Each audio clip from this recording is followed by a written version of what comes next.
Hey guys, what's going on? So we're heading to the property right now, and I'm going to scout an area that I haven't scouted in a few years. I set a tree there. It's a excellent spot, but the problem is it's very difficult to get into.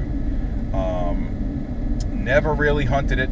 I think I may have hunted it once in the afternoon, but the issue is it's near a house, and it gets a little loud in the afternoons. I do like afternoon hunting, and I didn't, even the trail cameras never told me anything was moving there in the afternoon, and always in the morning. But the reason I haven't gone there in the morning at this location, at this primary scrape location, is it's very difficult to get into.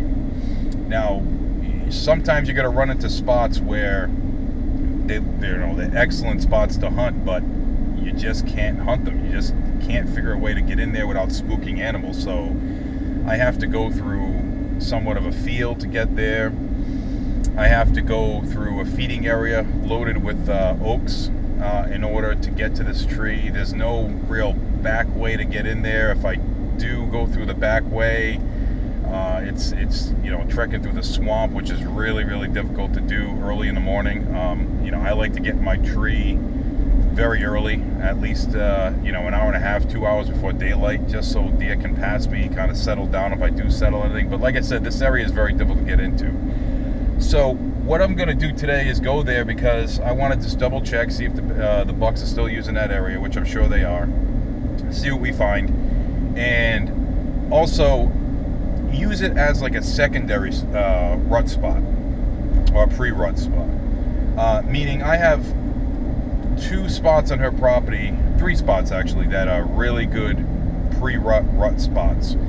And this can be like a secondary spot where if the other spots are kind of quiet for whatever reason, I can, kind of throw a Hail Mary and go into the spot. So it's always good to have those particular spots. So yeah, I want to check it out today, just see how everything is.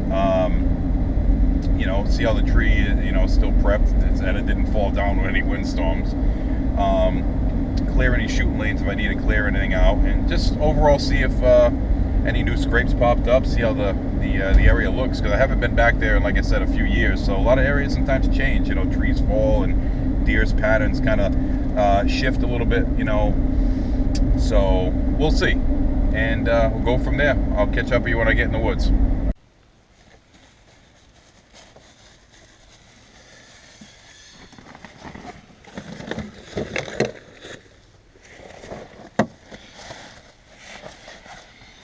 All right, guys, let's do this.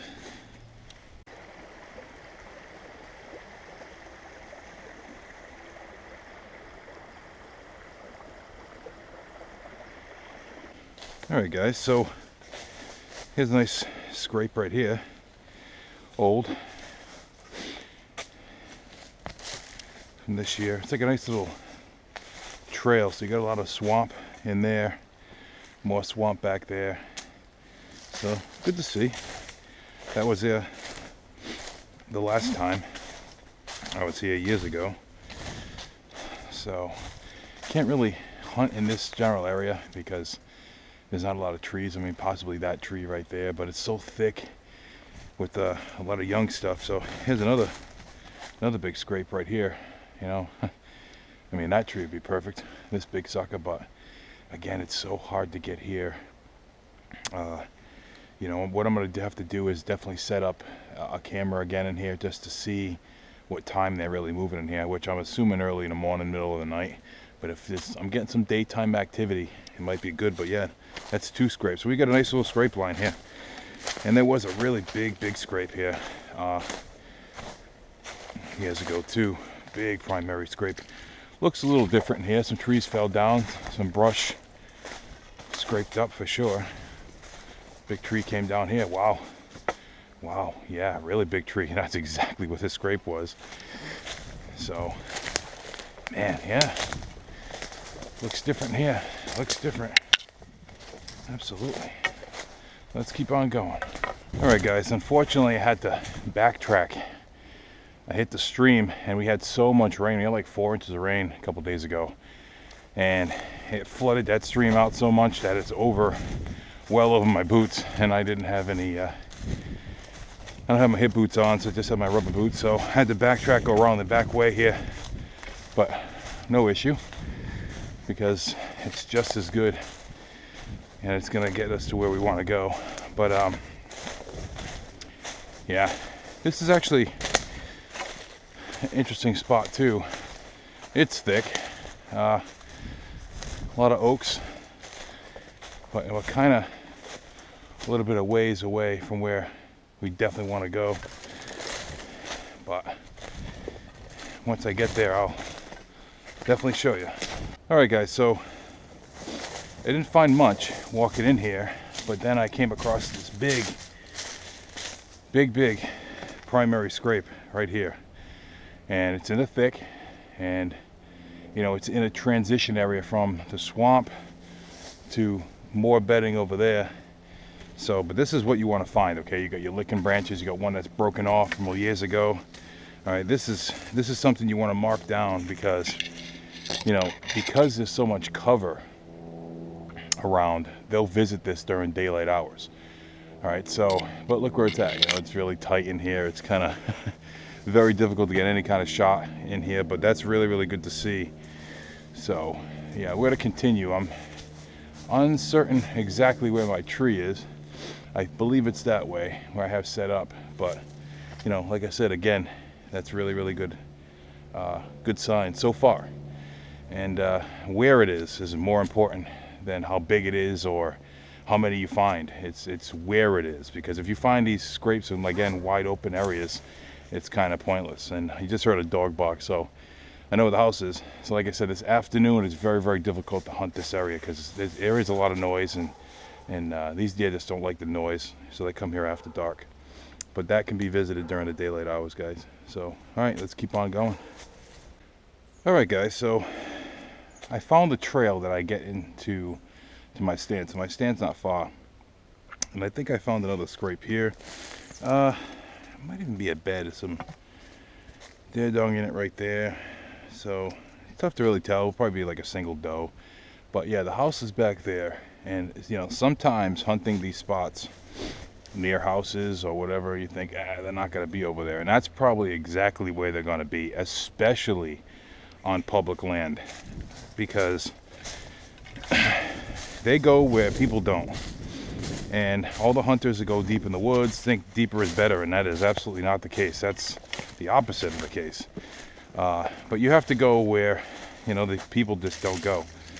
So yeah, I see a couple of my tacks already, so we're on the right track, folks. We're on the right track. Not seeing a whole heck of a lot of signs. Some old rubs over here years ago. You know, like I said, it's a secondary location. So to the west of me, all out here, is all thick swamp, and it's really thick, you know, briars and whatnot. And the deer tend to run, you know, run it. But what deer like are edges, okay?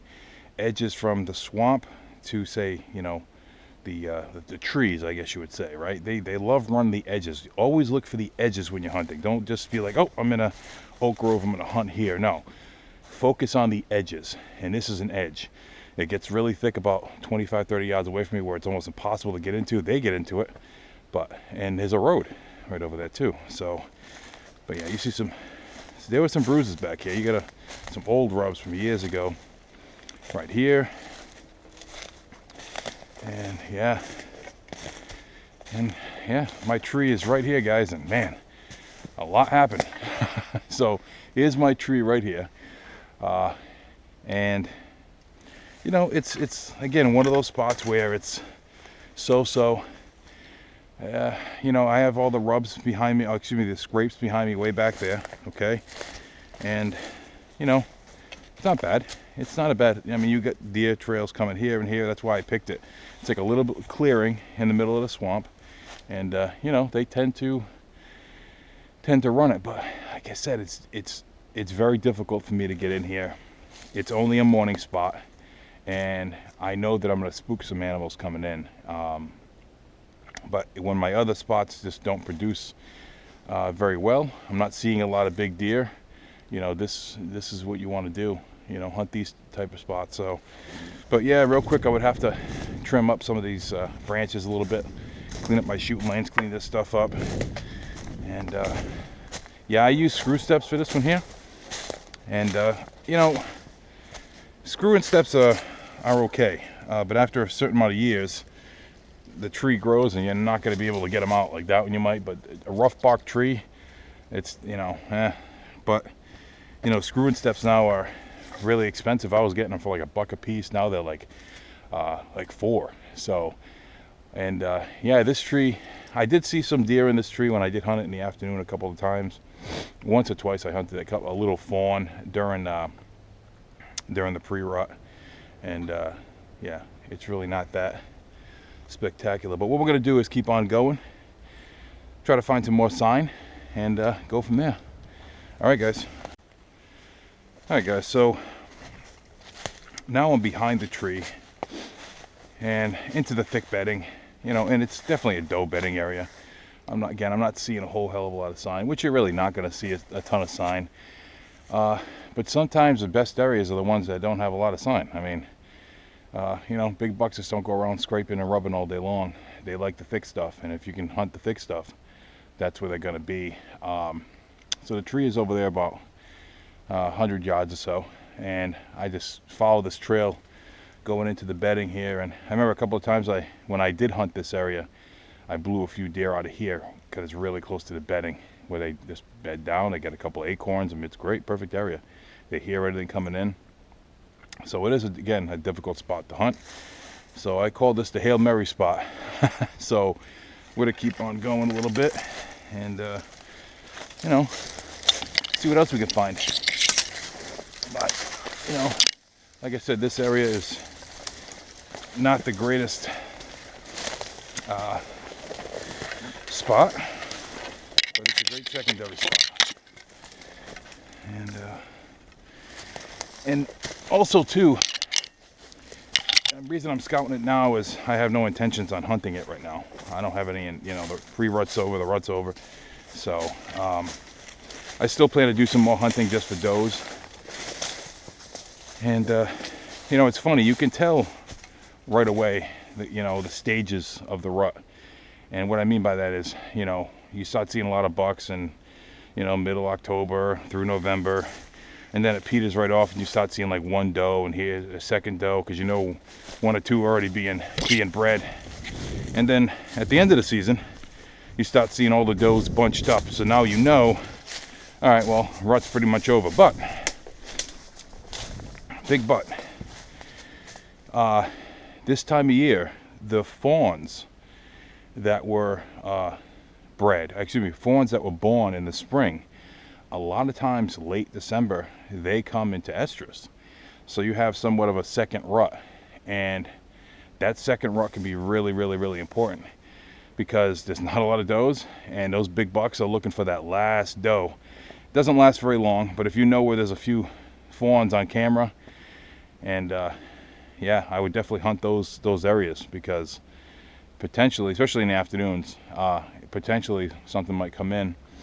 And yeah, I'm gonna have videos on cameras, what cameras I use, how to prep trees, all that stuff, guys. And but yeah, I'm gonna continue going this way. It looks like there's a little scrape right here, no licking branch, no nothing, but yeah, I'm gonna continue and to see what I find. If I find something good, I'll record it.